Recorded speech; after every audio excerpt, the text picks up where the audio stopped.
Welcome to State and Four. I'm your host, Terrence Edwards. Joining me today is Tamisha Blue, Kevin Brown, Roderick Smith, Kevin Jones, and a special guest, Kristin Justice. Welcome to the show. Kristin Justice is a licensed psychotherapist with years of experience working with individuals, couples, families. Her work dives into trauma, identity, self-worth, and navigating mental health. Today, she's sitting with us for about an hour to discuss the world of technology, culture shifts, and dating disillusionment. Oh, I messed up that word big time. Mental health in the world of AI. Let's start with that, Christian. Tell us how AI has changed the way people experience therapy and mental health support. Absolutely. This has become a popular trending topic in the field of mental health. Not gonna lie, it has some of us therapists and psychologists and mental health professionals a little shook here. What we are finding is that people are relying on ChatGPT. Chat therapy has become like the newest software within ChatGPT for emotional and mental support. With ChatGPT becoming more and more popular for people to get advice and direction, typically used for professional help, planning trips and things like that, what we're finding is people are navigating away from spaces of therapy and any form of social and mental health support and relying on these AIs to help them with their depression, their anxiety, and oftentimes with their relationships. I have found even Mm. with some of my clients, they're like, yeah, I this is how I thought I should diffuse the argument with my spouse because Chat GPT. And I said, who? Well, why are we talking to Chat GPT about your spouse that Chat GPT doesn't know? Some of the risk factors that we're seeing is that people are sharing personal informations with AI and Chat GPT that becomes harmful. And of course, they're not solely HIPAA compliant. And while Chat GPT and a lot of the AI chat bots are telling people do not disclose personal information, when you're in distress, your level of rationale is low. So they're bypassing that little fine print around do not disclose your personal information. What we're also finding is that people who are experiencing suicidal ideations or even self-harm behaviors are also going to ChatGPT looking for support. And now ChatGPT is coming up with privacy ways of how to redirect people to the 999 line for mental health services instead of relying on them to support. Unfortunately, there has been a recent incident where a teenage boy used ChatGPT for support, and consequently, he did take his own life, Mm. not feeling satisfied with the direction. So it's scary out here. But what also So, is more alarming is why are people going to ChatGPT over going to mental health professional support? mm, okay. So someone's going through something. They come to you and they say, "Hey, look, I went to ChatGPT to figure out this dating issue that I'm having, this relationship, whatever the case may be." And then you sit there and you say, "Wait, you went to what?" But the AI system, and correct me if I'm wrong, anybody who knows Mhm. anything about technology here, is specialized to take everything that you're feeding it, whether it's from the website or from your mind, and say, "Hey, look, my spouse is like this. My spouse is doing these things to me. This is how I am. My spouse looks like this, and it's not working out. We're having XYZ issues." So why wouldn't the AI be able to, I don't know, give 15 to 20 different ways for a relationship to actually work out? Because even a therapist, some therapists out here are actually using Chat GPT to, run their business.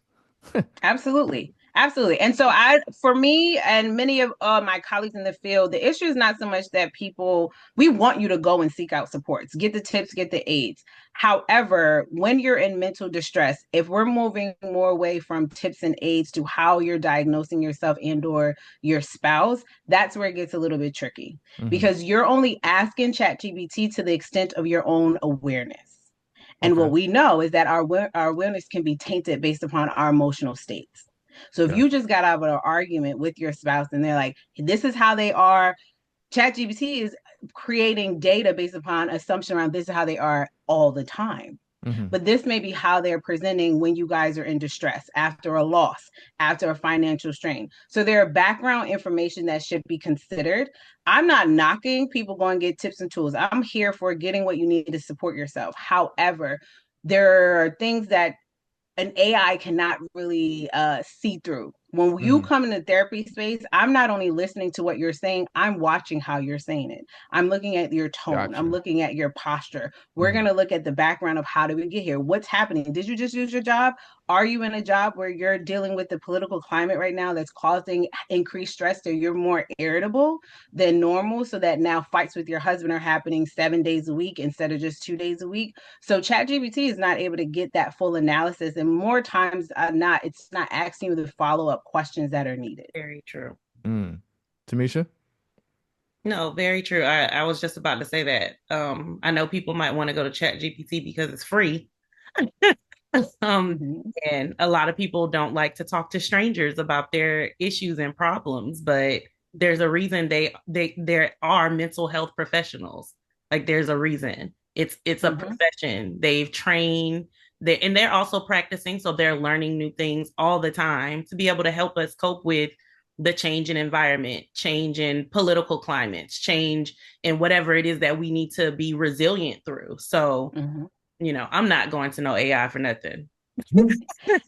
And like I Mm, said, the tips and the recommendations, like sometimes my clients say, this was said, I'm like, that's good. That actually is really good advice. And so let's talk in the context. Now we have to role play how that's going to go. Now we have to consider if I've worked with you from time, what is the history? How do I know? What do I know about in working with you that if you try this step and it doesn't work out, are you going to frantically start yelling and throwing things at your spouse? And are you going to, in the middle of that fight, text ChatGPT, oh my God, it didn't work. They threw something, I threw something back. So it's like, how do we process through the information? How are you receiving it and how are you applying mm. what you're receiving? Kevin Brown? Yeah, I got a question. What's the most common demographic for people that are going to ChatGPT for these not necessarily tips and tools, but self-diagnoses? That is a great question. And I don't have the stats and the data yet on that information. Mm-hmm. I have not received that. We do get like trends and things that we should look out for, and what's coming up that we're seeing in within the population, but I have not seen data points yet because it is very new. And we've seen actually the increase in the usage since the elections.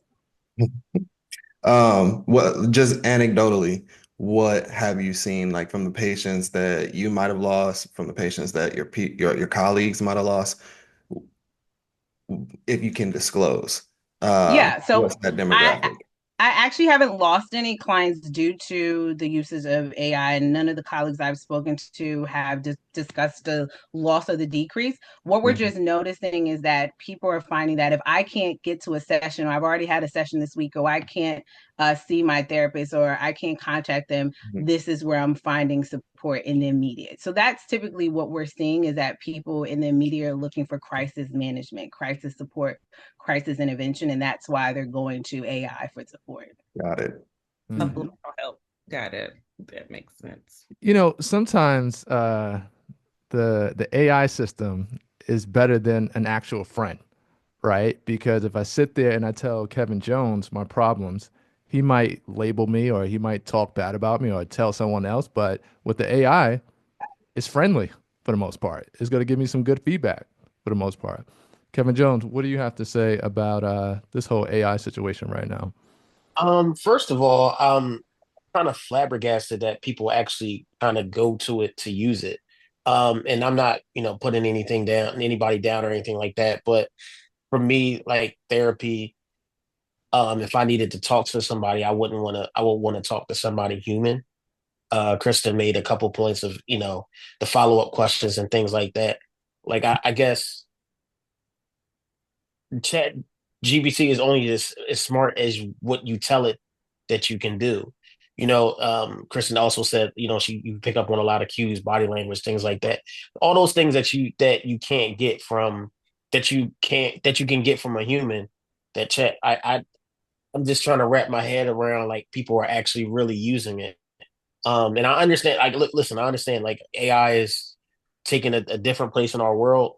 I just don't think that the therapy route is where it should go. I think you should just leave it to the professionals. That's just Well, my opinion. and I listen, I've had like three or four different therapists and I fired all four of them. And it was only because it seemed like they came into the session with like this thought process of how I was or how I was going to be, how I was going to respond. And I don't know if their personal trauma had some type of impact on their responses or the things that they were telling me, right? Or how they seen the world. So I said, you know what? I'm gonna fire the therapist real quick. I might go to chat every now and then. Hey, chat, what's up? How you doing? Right? And then sometimes chat responds, hey, Terrence, how are you? And we go back and forth about certain things. I'm not sitting there saying that, hey, I'm about to commit suicide, chat. What should I do? But I do talk to chat like it's a friend because how it responds to me. Christian? So you need a So therapist that coddles you? I wouldn't say that. I'm just asking because you have to Yeah. date around for therapists, Terrence. You fired four, but At least, yeah, at least four. you have to date around for therapists. So I can understand that. I can. But I'm just saying, do you feel like you need someone you not coddle you, but what? Cater to what it is that you're saying more? You need to listen to what I'm saying, understand where I'm coming from, and then help me process how we can get through certain things. Don't Okay. tell me about your personal situations. Don't tell me how it's comparing stuff like that. That's not. Would you agree, Kristen? yes, that's why Yeah. I'm saying Right. excellent family feud, brr, like absolutely not. To Tamisha's point, absolutely, there is a fit that has to work with the therapist. And so, Terrence, if you do jump back in the pool of finding them again, I would definitely encourage you to lean into letting them know what your needs are. Whenever I have a client who said, I've been in therapy before, right away, my questions are what worked, what didn't work, Mm-hmm. what was helpful to you, what did not help you, Mhm. because I'm not in the business of wasting your time. So we don't need to repeat patterns of bad support. There Right. are bad therapists out there. I hear the Mhm. stories when clients come and I want them to give me their license number because I want to report them. But I try to lean on the side of here's what we're going to do to ensure. And I let clients know if how we're working does not work for you, please let me know. I will not be offended. It is going to cause you more harm to stay in this relationship, which often looks like a people pleasing relationship. If you stay here and you're actually not benefiting, my style does not work for every client. And I've had to identify that. I'm actually working on a referral this week because there's a client that I think needs to be referred to a different therapist based upon their needs. Oh, That nice. also is something that therapists need to be aware of too. If that is not your level of expertise, you're going to do more harm. So you need to be able to be humble enough and knowledgeable enough and ethical enough to say, hey, this client will better benefit from a higher level of service or a client that works in this particular area. For example, I've had clients who, after working with them, we thought it was anxiety and ADHD, but it turns out it's OCD. And so I don't work in expertise of OCD. So I can work with them on helping with their symptom management, but actually getting to the root of their obsessions and the compulsions, they need to get a higher level of care. What do you So when think? you're dealing with a therapist that can't speak to your needs, Mhm. it will be harmful to you. And you should speak up to that. Someone who's watching this right now, they might think, "Damn, do I need therapy?" What Mhm. would you say the point is behind therapy? That's exactly my question. Of course it is. I love that. I Yeah. love that. Therapy is your safe space, is your space, is your time, is your opportunity to unload, unpack, discover, explore, learn, or just to even be heard. That is the purpose of therapy. In Mhm. addition to gaining tools, gaining insight, it is an exchange and overall just a space for you. But it is a space you have to want to be in. If you don't want to be in this space, if you're forced, if you were, and there are populations where involuntary therapy is required, but if it is a choice factor for you and you're not ready or open, don't do it because you'll be battling yourself and creating all the why you need to be here versus the openness of being there. I think things always go back to, how we were brought up and how we were raised. And so I think therapy is amazing. I think it is something that a lot of people frown upon and don't go to because they are scared of the truth. Mhm. And like I said before, since the beginning of time, people have used religion or hid behind religion as their therapy. And now we have actually therapists and people going to therapy and actually getting help from going to therapy. And so I think that therapy is amazing. I think it's very futuristic. I did not know that people use ChatGPT as a method of therapy. I thought that people only use ChatGPT for papers, writing papers and stuff. I didn't know that They're using people it for actually everything would go nowadays. there Yeah. Everything. My students were doing that too. And I was like, I know how you write. Like this is not you. yeah. Where, So So, Christian, would you say that everyone, okay, sorry, I just messed up your name again. Would you say that everyone needs therapy? Would you say that? Or they That is should go a see a therapist? That's a great question. And actually, when Roger was talking and saying I went once or twice, and I know that's bad, it's not bad. Any experience where you receive insight, whether it was one time, half an hour, 15 minutes, it was worth it and worthwhile. The way I think about is therapy needed for everybody, similar to is college needed for everybody. Mm. Will college be helpful for everyone? Yes. Is college for everyone? No. And so that's kind of the way, and that's an honest view. Other colleagues are like, tell everybody they need to go. Well, I'm not about to lie to the people. Everyone needs to go if that's what's going to be helpful and beneficial for them. I've had clients that come and everything I said, you want to dispute. Well, I think you need to go to apply for law school. I don't know if this is really the space. So if we're going to debate and dispute everything of why you're here, you may need to process that before coming back here. So that'd be an example of it would be helpful to that person, but is that Right. what they need? Not right now at their point in life. To Roger's point around the use of religion and spirituality, I'm so glad you brought that up, especially for Black people.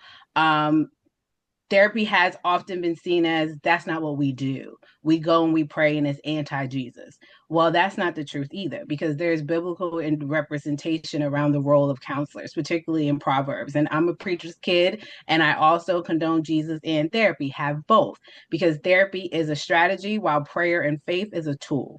Ooh. And so it's important when you're building, when you're growing, when you're preparing to have both. And so Proverbs often speaks about, and I pulled it up here because oftentimes when we're talking in spaces, especially for our community, and the hesitation, and that hesitation comes very much back from the beginning of time from when we were brought over here from slaves, but even before that, where our ancestry starts in Africa, where we were more or less taught to believe in our roots and our ancestors. And so there was more collectivism around how we supported ourselves. So then the idea of individualism of going for therapy for yourself is not really inherently a part of who we are in our genetic makeup. The village is our counseling. The village mother, the queen mother, that's who we go to. The ancestors all around. So community has always been our shared space of therapy, forms of therapy. So then when we came over into the Western world, that idea of an individual and you get for yourself and then you expose what's happening inside, that was anti our cultural belief.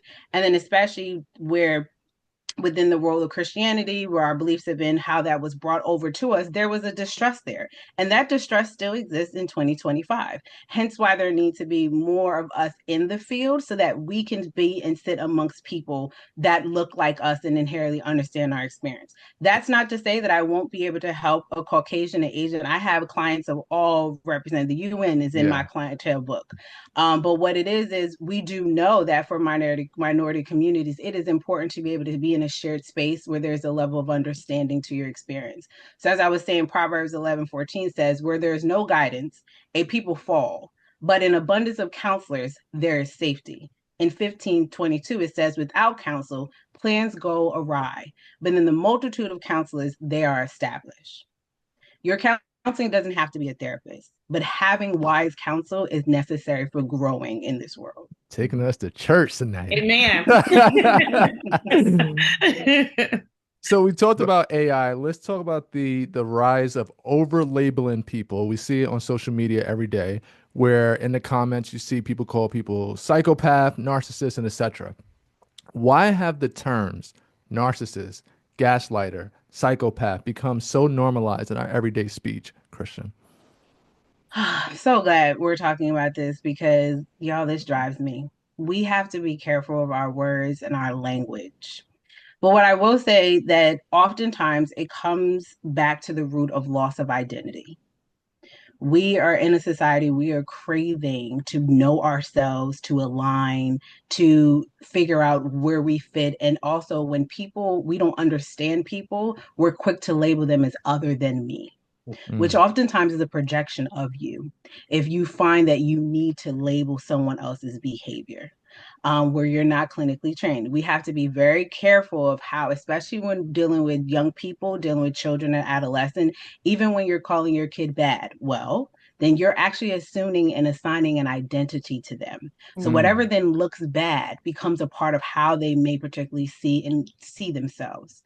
So being mindful of labeling, and oftentimes is our way of projecting our own hurt to create distance from people we don't want to seem alike. Oh man, that's so good right there. So we talk about race a lot on this show, right? Somehow it comes up between Kevin Brown or between Roderick Smith and especially Tamisha. Now, with that, what about the trauma? You just mentioned it. The trauma that we pass down to our children off of, say, if I don't like a black person, or if I don't like a white person, how I feel about them somehow gets passed over to my kids, and now they project that. Mhm. How often do you see that in your field? Oh, more times than not, especially out more than verbal expression. Mhm. Children are the way you hear they're sponges. They absolutely are. They're there modeling and picking up everything that they see and do unconsciously and unintentionally. And when those patterns are repeated, then it becomes a part of their ideologies and their beliefs. Mhm. The children that are placed, whether you're a parent, an uncle, an aunt, a godmother, the children that are placed in your life, those are seeds. What you say and what you do cultivate the belief systems that they have about themselves and the world around them. So being mindful of our language, but also our posture, our body language, how we respond, how you take care of yourself. I tell my clients that are parents all the time, your practices of self-care will be the practices of your children. If you have none, they will have none. If you don't prioritize your well-being, why would they know to do it for themselves? Let's think about our own childhood. Did your mom and daddy go to therapy? Did they take self-care, prioritize? What did that look like? So how did you know how to do it if it wasn't shown, taught, or exposed to you? So being mindful of what we expose to our children, that's why it's important if you use spaces like therapy or what your wise counsel are. It could be your pastor, it could be your friend, it could be, but you need to be able to explore those places of where trauma lies, where having biases, we all have them, so that acknowledgement that they exist, but understanding that Absolutely. that's not the playground of children. That's not the place where you're processing your trauma. Should not be in conversations or atmosphere where your children are. Kevin Brown? Man, I got so many questions. So T, you asked earlier, what's the purpose of therapy? Which Mhm. is half of my question. The other half is, what's the product? Like, how do you guys know when you're done with the patient? Oh, And that's are you scary. ever done with the patient? That's up to the client. And I would like to, for those of you who have participated in therapy, I think Tamisha, when we met last year and we talked about many of you guys on with the women's group had gone to therapy. So it's never about when we're done. Typically, it's typically about when you've reached your goal. So in most therapy sessions, we set up what they're called treatment goals. You're not just here, to shoot the shit, so to speak. We're here for goals. We're here to do work. And so when you have decided, and that's one of the questions and that's a part of my style, my training, I said, how will you know that therapy has worked? How will you know when you're done? How will you know that you feel like you've gotten all the tools that you need to go to the next step? I ask clients that first because you need to know that prior to the journey that we're going on. I have clients that I've worked with for 8 months and now clients that I've worked with for 5 years. Mm, So depending on what their purpose is, defines when you're done or when the product is. There mm, will be some clients that I may say, we've been working together for a while. I'm starting to notice that you have achieved your goals. Is there more that we should work on, or is this just a place you feel safe and comfortable? mm, So with those type of clients, I may downgrade to like, we don't need to see each other every week or bi-weekly, maybe every month or every mm, bi-monthly and things like that. So it also should be when you start therapy, you should be looking at what do I need? What are my goals? Because I need to know what my end looks like before I start. And hopefully that's not after 10 years and they done took every dollar and cent away from you and penny Well, we hope we and there your are people EBT that card. see their If yes, you live in California, it's covered under your health insurance.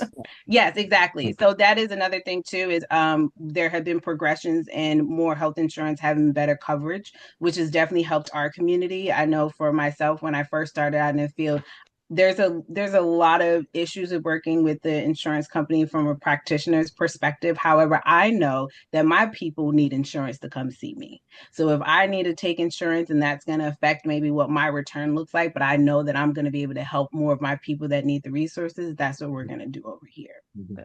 Tamisha, you have anything? No, I was No? waiting for the rest of Kevin Brown's questions. Okay. Oh yeah, I got plenty. Well, Uh, yeah, got That Can I, product can one I ask was one good. more? Because I mean, I write them down, so I'm not going to forget them. You mentioned a loss of identity.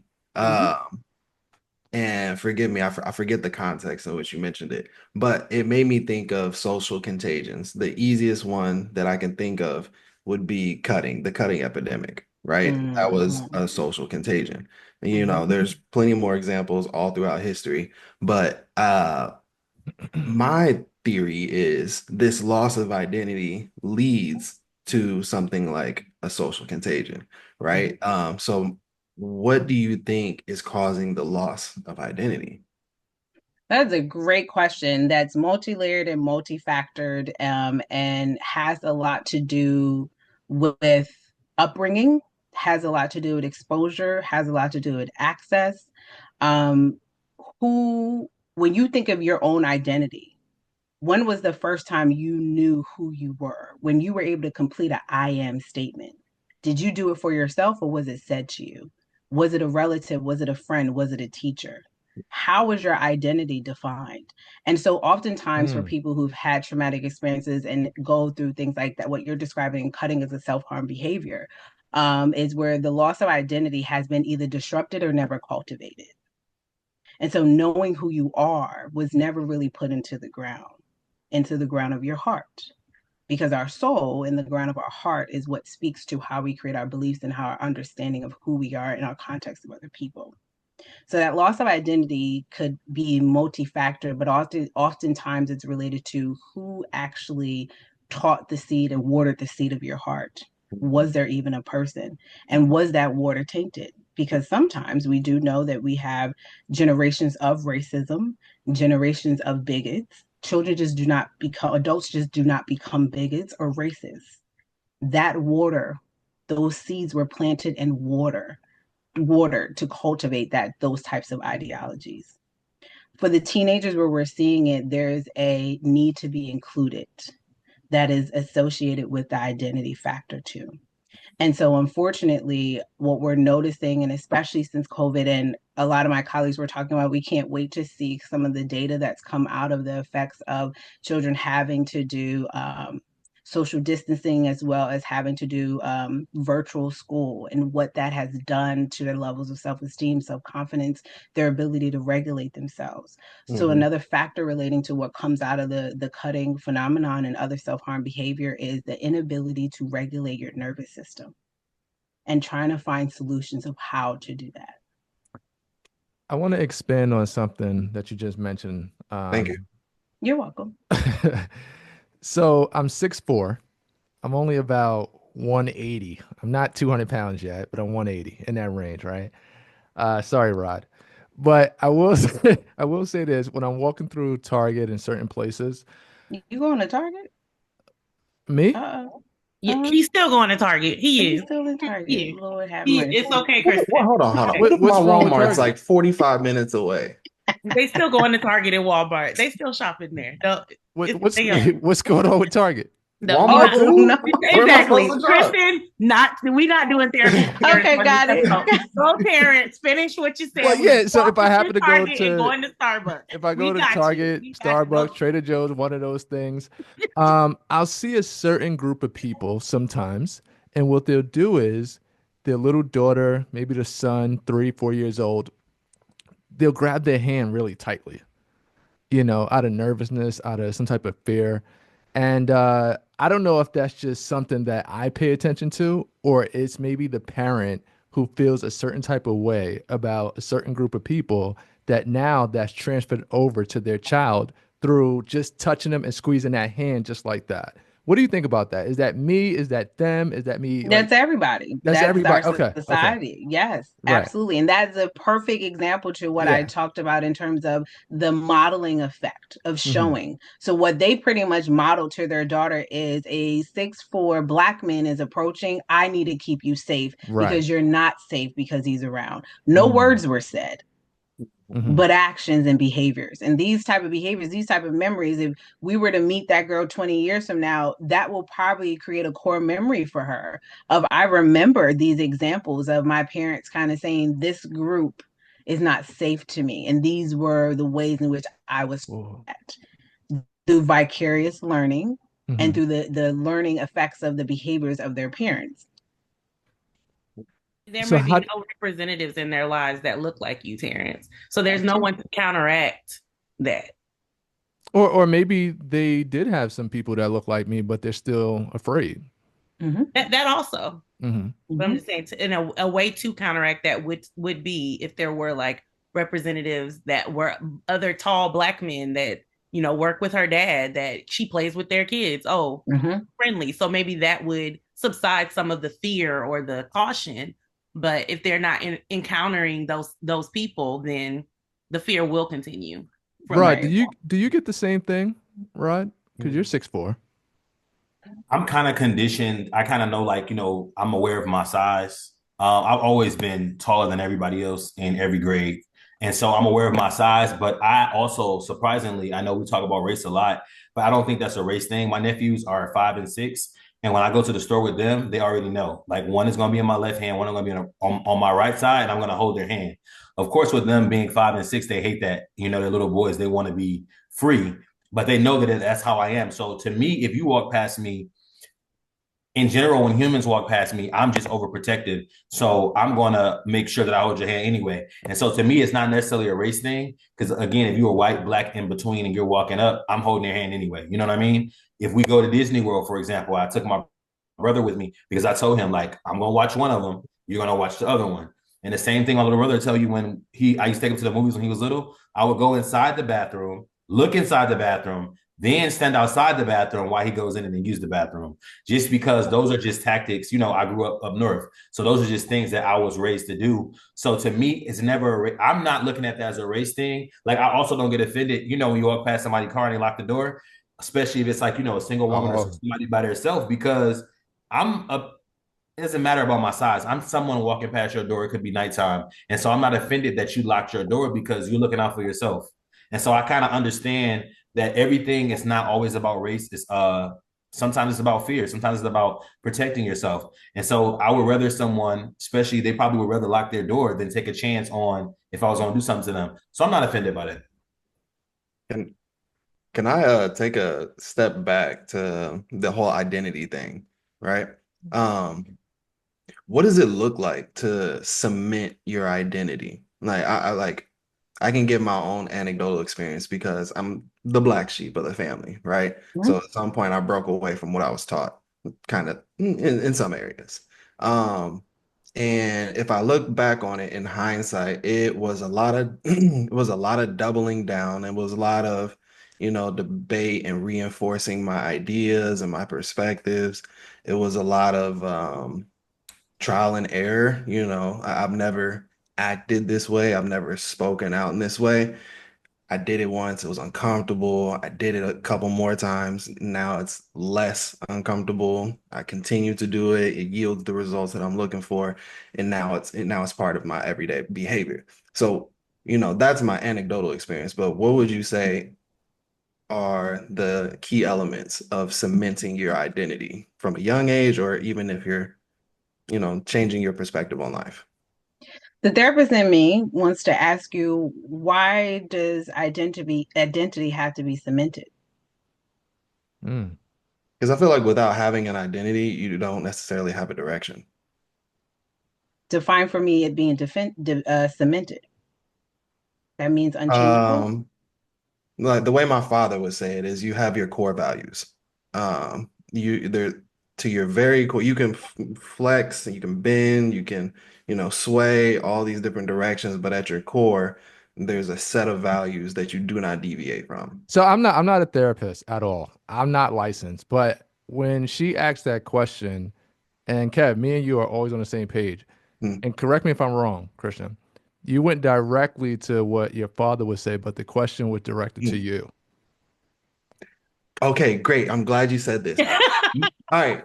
Has anybody else Get thought it, this? Terrence. Your Get it, get parents it. are like your Don't give him no conscience. props. He's shopping at Target, Chris. Go ahead, You right, Kevin. and Starbucks and Traders, and you know what? Let me Right, reel it and back. Whole Foods too. Uh, Great point. I remember maybe like my late teens. I had this thought in my head, that the voice in my head, my conscience, is my father. Okay. when I hear it, I think of my father. When I hear it, it sounded like my father. Eventually, it became my own voice. Okay. Originally, it was my father's voice. It was his teachings. It was his values. Of course, my mother as well. But I'm a man, so of course, my father's teaching stuck with me the most. Um, so that's where I get those core values from, is from those teachings and what I accepted and what I developed on my own. Terrence, great observation. Right. And that was the purpose as to why I asked the question, because of where the root of the discovery of being cemented.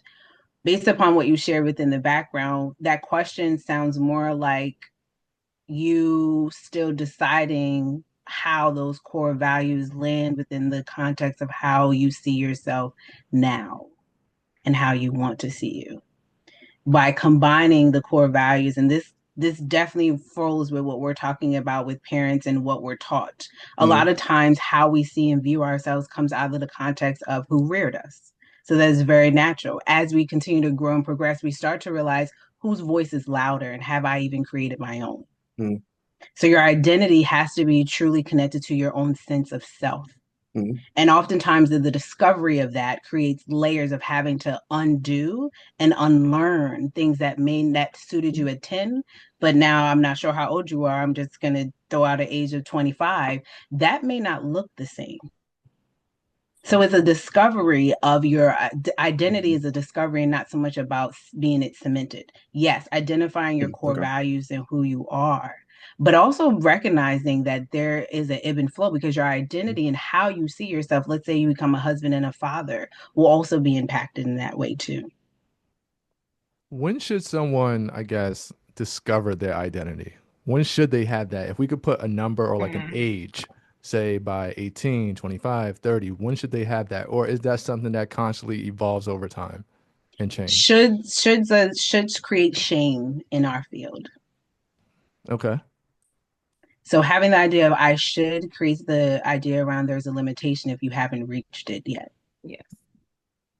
And how do you deal with, and this is going to probably open up a can of worms, and I don't know, comments, TikTok might have an issue with this, but how do you deal with the labels and the terms of, oh, I'm this, or I'm trans, or I'm this, X, Y, and Z? How are you dealing with Mhm. that? Those type of labels. Dealing with that in the context of how people identify themselves Going or back to identity, because some people, disagree with some of this stuff, mhm, right? But then somebody personally might say, hey, this is how I identify, and this is my label, and this is my title. And right now, during this segment right now, we're talking about labels. okay. Where if I call somebody, and I'm gonna gel this all together, give me a second. But if I call somebody a narcissist, oh no, I'm not a narcissist. But then this person over here, well, I identify as a woman or a guy. So it seems like it's very finicky where people decide what they want to be labeled versus what they don't want to be labeled as. Hmm. You see what I mean? Absolutely. Where Yes, it fits yes. in their head, they're okay with it. So, oh yeah, I'll take on that label. But then if somebody else calls them something, oh no, I'm not that. They're really defensive with it. No, no, you are a narcissist. You do have issues. You are a psychopath. You are looking at the wall screaming to yourself, by yourself inside the room. Something's wrong here. That Well, is it. I would say let's be mindful of how we label other people. So what's intrinsic and important about identity is that it is indeed intrinsic. It has to do with your internal self, your sense of self, your perceptions, your belief, your personality, and your experiences. So how you identify is your own personal journey of you.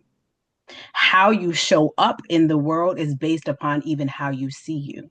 So when you have an unclear identity and you're not clear on who you are, your projection of how you show up, how you behave, how you talk, how you interact will be a reflection on your inner self.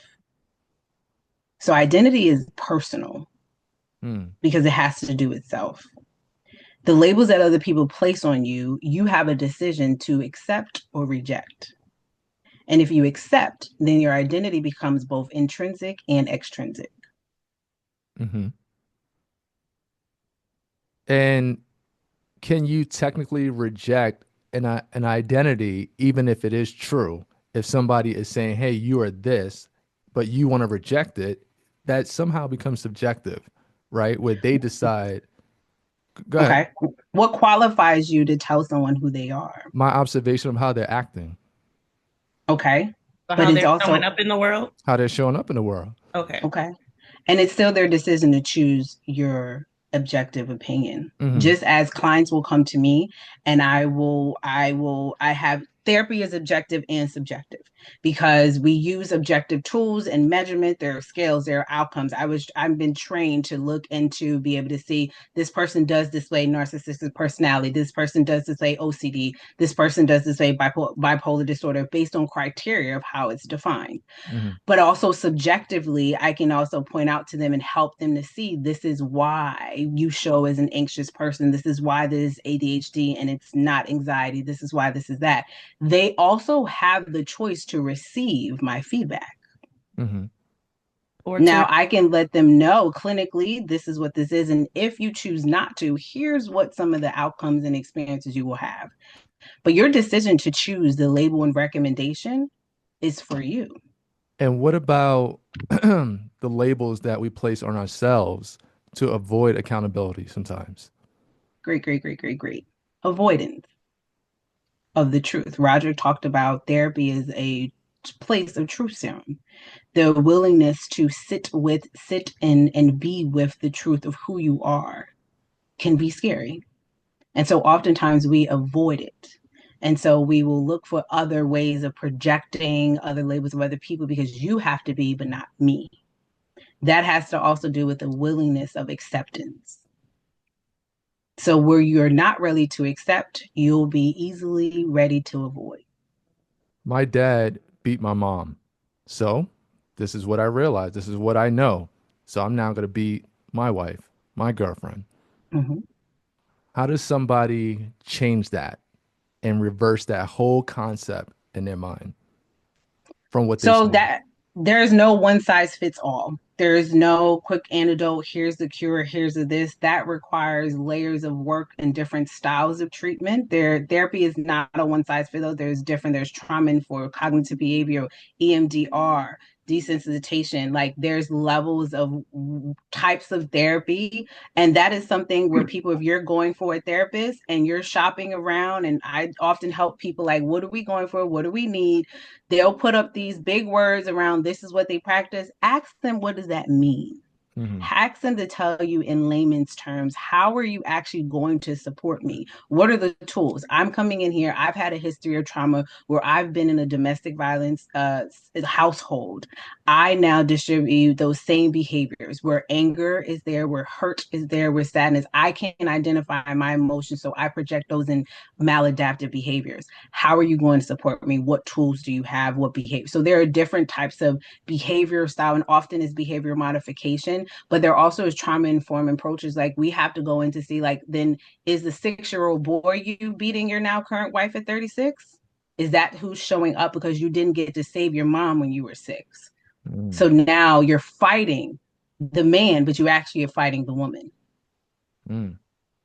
By the way, my dad did not beat my mom. My mom is I good. understood Yeah, it was I just example. wanted to we throw that got out it. there. We got As that. No, for yes, anybody as watching, I blunt want to as clean you that. were. I want to clean that up because my mom will call me and be like, "Yeah, why you telling people that I got beat on?" So People, no, that wasn't the case. first of all, Miss Cynthia ain't get beat. Okay, she gonna beat some people up. So, as Kevin as Jones. direct and blunt you said that, I figured that this was an yeah, example. yeah.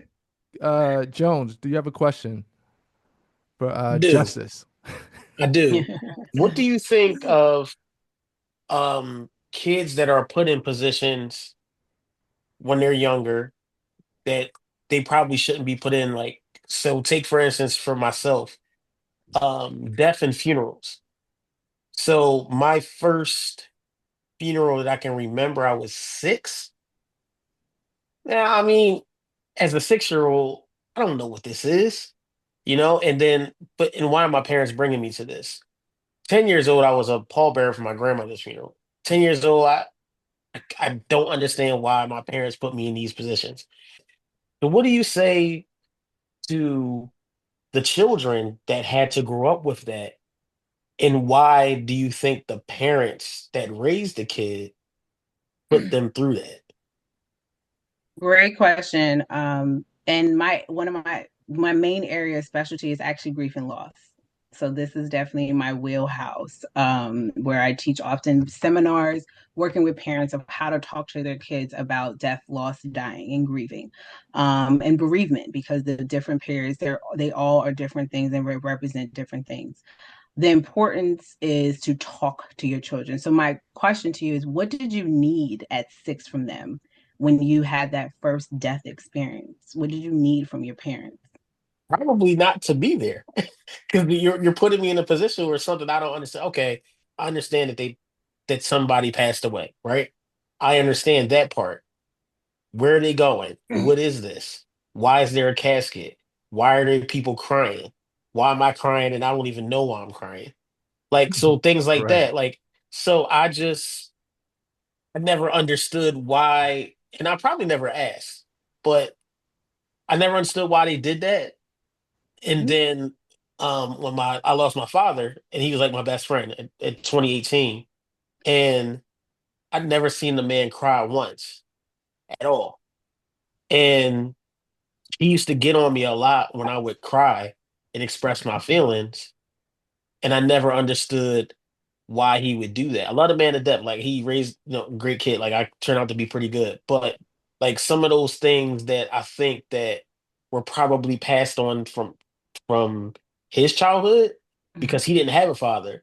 So he didn't have, like, a male figure to look after. He was one of the guys that took care of his younger brothers and sisters and things like that. He went into the military, so he treated me and my brother as, militant, 3-minute showers, wake up at this time. I'm not waking you up. You need to wake up before me, do these things, all in these type of orders. So I guess when they're projecting that stuff onto you, and I try my best to not to project that stuff off of my kids, because I don't want them to go through what I went through. Like, what do you like? How do you tell how do you? I would say not break the curse, but how do you like cut that down to where Cycle. you stop it, like to where Yeah, it doesn't go to the next generation?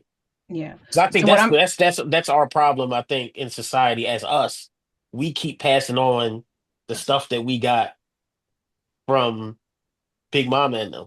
hmm So hmm Some people. what I'm hearing you say is, I wish they would explain it to me. Mhm.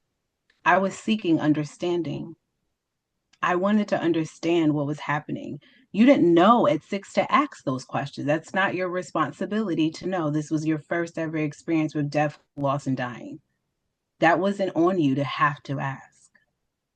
But unfortunately, a lot of times the adults and the parental figures in our lives, they only know to the extent that it was offered to them. And so I got to go to mine and I was okay. So you could be okay going to yours. And so what it happens is we void the conversation of assuming that our children and our little one will just know. Why would they know? They've never been 6 before. They've never seen this before. So it's our responsibility to create spaces for conversation, Mhm. for talking. The days of you can only be spoken to, can ask questions, are in a way our children. Respect, yes. Structure, yes. Knowing where discipline is needed and is to be provided, but also conversations to help them to explore and understand, so that not in their 30s and 40s, we're having to go back and reteach ourselves as we're teaching our children. So we're trying to heal and parent our children while also trying to reparent ourselves. And that's a lot.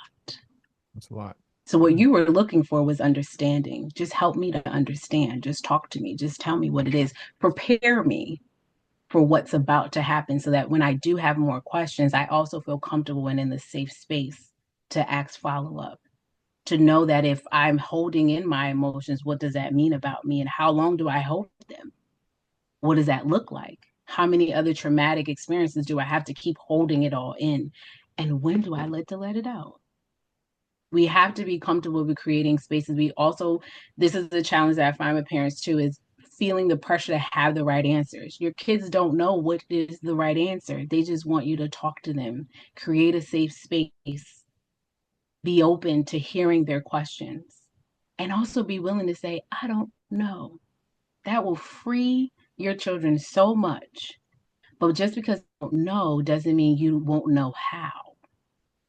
We can work through figuring that out together. There's a I couple of got one things. more question. Can I go one more So take? I will say this, before we started, Kristen told me, look, you only got me for 90 minutes. That's all you got. Sorry, I'm not going to I gotta 91. handle some crisis I'm not going to clients. 92. So we have had her for a little under 90 minutes. So I got to be fair to her. We skipped a couple of segments here. I have so many questions too, but we might have to bring it back, or I want to work with you, Christian, for sure. So we got to do some type of panel event, something like that. She is the modern day Iyanla Van Zant, but better, Oh Lord. but way better, right? So if any questions that you I got, don't know if that is a compliment. well, I said the modern day, but way better. That's what I said. But I don't know if that's a compliment. I understand the intent. I Yeah, understand the I mean, intent. Yes. like Iyanla's pretty You good. are Iyanla's target. good. You are his target. We got it.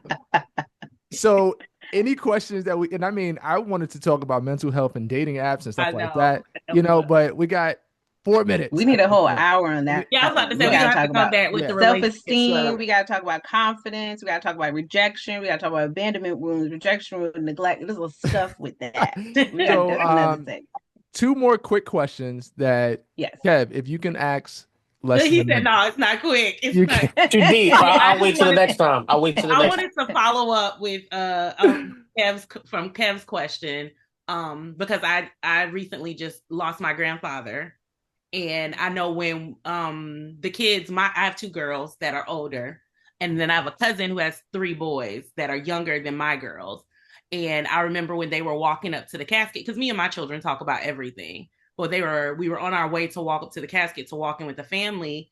And I had already discussed with the girls, okay, if you guys don't want to see the casket, then I need y'all to go ahead and go in the pew as we're walking down because it's an open casket. And then my cousin looked at me and she said, I didn't even warn the boys.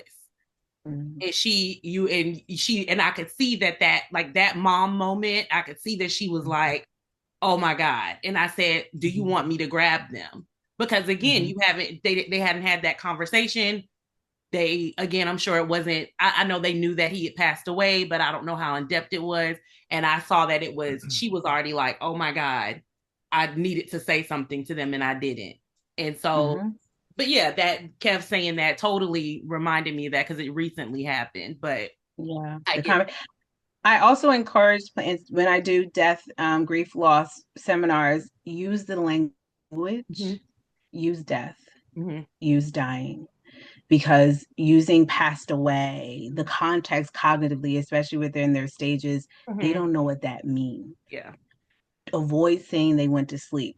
You know how many kids I see when they're afraid to go to sleep because they had the context of sleeping now means death. We have to use the language, and the language is only scary if we make it scary. Yeah, very true. So use the language with them so that as they grow and get older, their comfortability and familiarity around the truth, because the world's not going to hide the language from them. So if I heard it in the safety of a safe person in my life, then I don't allow for the world to tell me what that is. I.e. Kevin Brown, I won't allow the world to tell my identity. That is the truth journey that I get to see for myself and what was taught to me. Would that be for every hard topic, like parents, a child? Like, would that be a recommendation is to use the actual language for those tough Yes, conversations? especially with identity, especially with sexual identity, especially where there are people no longer in their life. No, Uncle did not go to college. Uncle Man-Man's in jail. He's in prison. Yeah. He's in prison. He's in prison. Yes. He's locked now, up. Yes. Now, when you're 3 years old, we may have to use different terminology so that the context of jail and prison, but we don't want to use word associations with places that are real places. Because then as you grow up, well, Uncle Man, he went to college and he didn't come back like till I was 25. So that's how I don't want to go to college. I want to do a 15-bid term. Like for what? So we want to be mindful of the language. So don't use it replacing other things. Your vagina is not a purse. Okay. Your penis is not a woodpecker. No, Right. we need to actually use the proper terminology and not replace it with other words and explain it, but also be within age appropriate context of what you tell a 3-year-old and a 13-year-old. Mhm. Make space for the conversations and the questions. So I want to wrap the show like this really quickly. Um, in less than a minute and a half, right? I have 6 words for you. Don't give me the textbook definition, but tell me more what it means to you as a therapist, right? Okay. So, word number 1, love. Warmth, embodiment, Okay. value earned for all. Hmm. Second word, peace. A God given right that you get to choose every day. Hmm. Suicide. To be taken seriously, preventative measures are available. You can get help. There are resources, there are people available to you. It is final when you make that step. Ego. It needs to be crushed, Mm. but it has a place. It gives us awareness of where our defaults of. It gives us sense of awareness of where we need work. It gives us sense of where our Achilles heel is. Be familiar with your ego and when it needs to be quiet. Ooh, that's good. Trauma. Trauma is the context of any experience where you have felt it stunted. And the last word, therapy. For everybody, if you want it. Thank you so much, Kristin Justice, Thank you all. I for coming appreciate on your to Say It in time. 4. Thank you. We appreciate your time. Thank you very much. I want to thank you for bringing clarity, depth, and compassion to the show. My name is Terrence Edwards. We have Tamisha Blue, Kevin Brown, Kristin Justice, Roderick Smith, and Kevin Jones. Have a good night, guys.